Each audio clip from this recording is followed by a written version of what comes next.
หม่ยสูงค่ะเมื่อในเป็นวันที่17เดือนธันวาคมที่6ปี2026ในตอนได้เฮาเข้ามารับถ่อมด้วยข้อความมันอันจอมจึงสีจิ้นผิงลาตีจอมจึงมิ้นออนไลน์ในอ้อ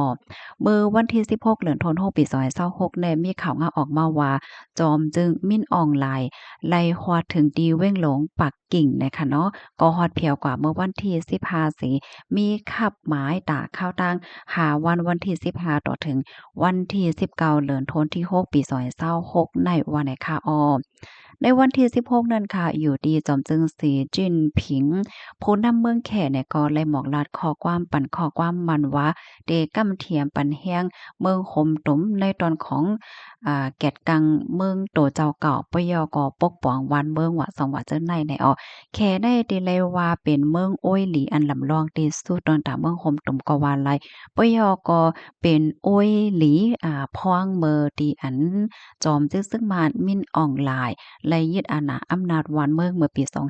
2021ที่ป่นมาถึงที่ใดเมืองวันตกเขาได้ก็ตัดขาดลวงจำใจกันตั้งเมืองคมตุ้มในออกก้อยกะว่าแขได้ก็ตัดเสียก็เป็นโอ้ยหลีอยู่จังแหนม ว่านันเซตากวยกาวาแขได้ก็เตเลยว่าเป็นโกนตีอันมีอาณาอ้อจะในตะวันเกียว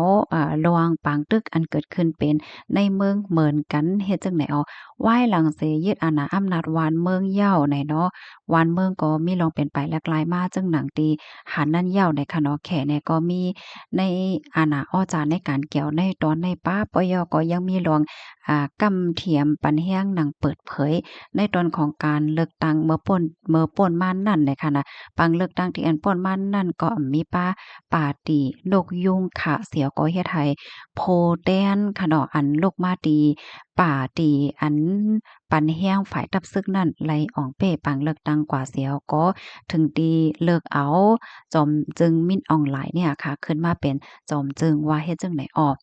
อยู่ที่ห้องการข่าว CCTV เนี่ยก็เปิ้นเผาว่า จอมจึงสีจิ้นผิงนั่นลาดว่าแข่เดกำเทียมปันเฮียงเมื่อคมตุ้มหนังเต็มตีในตอนของการปกป้องวันเมืองแลหลวงปกป้องให้มันบ่ขึ้นใหญ่นั่นน่ะเนาะปกป้องวานเมืองเห็นได้แก่กลางวานเมืองปกป้องวานเมืองเฮ็ดจังได๋คะอ๋อเสี่ยวก็ลาดป้าเทียงว่าแข่กำเทียมปันแฮงหลวงปองจึงใหม่พ่องยามมื้อเหลียวในเปิดตาก่อสร้างหลวงปกป้องหลวง มันกึมเปิดตาหาเส้นตั้งปกป้องที่อันถูกแมนว่าสังว่าจึงไหนปยก็ให้ก้นวานก้นเมืองว่าสังว่าจังไหนมีรองกำเทียมเหี่ยก็ปกป้องเพราะว่าก้นเมืองและเจ้าไหนเนี่ยเขาลาเทียงว่าตั้งสองเมืองนั่นไหนกึ่งลีไลโคมือกันเสียวก็กวาดล้างผิวมวยจุมหยอกแหลนคอลเซนเตอร์การเล่นการต่อการร้องเนอออนไลน์การก้ายามอกกำว่าสังว่าจังไหนหนังเต้ๆวาๆเนี่ยเลอเซนั่นก็ยังหมอกลาดอ่า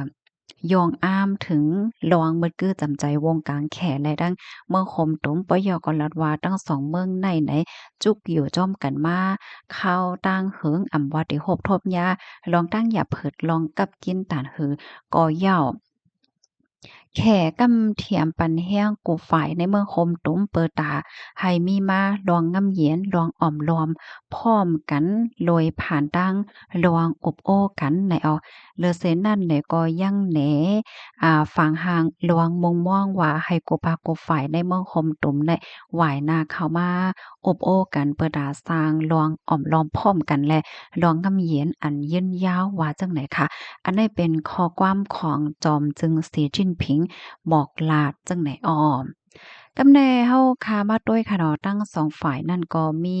หลวงรายจ่ายดีเดฮิปเนียเสียก็ให้มีมาโครงการป้ายมักมีแขเมื่อคมตุ้ม CM E4 ค่ะอันนี้ก็ได้เรียกว่าเป็นโครงการอันหนึ่งอันอยู่ป่าไต้โครงการหลง Belt and Road อันว่านั้นค่ะนะเปิดตาจอยฟื้นฟูป้ายมักมีและยกจันทร์ลองอยู่สร้างกินเศร้าก้นวันก้นเมืองในเมืองคมตุ้ม ให้มันปอเตอร์หลีมาหากินง่ายมากว่าสังว่าจังได๋ปยก็ปันข้อความมันว่าเตโฮมมือกันเฮ็ดตั้งเตโฮมมือกันกวาดล้างผิวมวยจุ่มหยอกเหรียญจุ่มจ้าเพี้ยนว่าสังว่าจังได๋หนังเต้ๆวาๆเนี่ยเลอเซนั่นก็มีป้าหลวงลงลายมือขอตกลง MOU 18เผิน ใน18เผินนั่นค่ะเนาะมันก็ติป้าละลายเมี่ยวค่ะว่าจะเป็นการต่อส่งลวงแหลนลิ้นลวงลุ่มแม่น้ำของลวงตกลงการค้าการขายล็อตแล้วค่ะเนาะให้มันมีรองล็อตแล้วให้มันมีง่ายหลมลองจอยเถียมมือฮบทบยาเพศสภาวะลองขึ้นปกป้องไหว้หลังเสแผ่นดินไหว้ลองโคมมือฝ่ายป้ายอยู่หลีฝ่ายสื่อก็ป้าค่ะเนาะเจ้านายเฮ็ดให้อันนี้ก็เป็นรองที่อันเปิ้นอบโอ้กันเจ้านายค่ะพี่น้องเฮาเขาลองตั้งหลายโหย่อยมันได้เป็นหือในได้ก็เฮาค่ะก็สืบไปด้วยกว่าเทียนจังไหนจมหนังที่อันว่ามาตั้งเสียงตั้งหมดในเสอยู่ดีตั้งฝ่าย Philippine ผู้ค้นคว้าเขาได้ก็ปันตั้งหันถึงว่า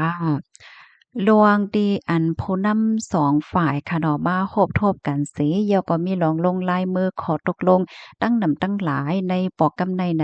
มันแหน่ให้หันว่าแขแน่ยังตึกเป็นโอยหลีตี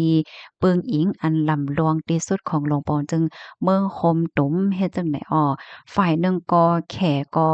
เขาได้ก็ไข่ไลที่เมืองคมตุมเหมือนกันค่ะเนาะมันจึงหนังว่าให้โครงการลงตื้นอันใหญ่อันลงของแขเขานั่นน่ะให้มันมีรองโหมโลมหลอดเพนั่นน่ะเนาะเหมือนจึงหนังตัวอย่างเปิงแตกมันไหนต่อสงน้ำมันว่าตาเฮินน้ำลึกว่าสังว่าเจิ้นไหนเฮ็ดจังไหนค่ะข้อมูลตอนนี้ก็ค่ะเลยเปิงอิงเอามาที่ห้องการข่าวไทย PBS ห้องการข่าวสิ้นหัวต่างไว้ใน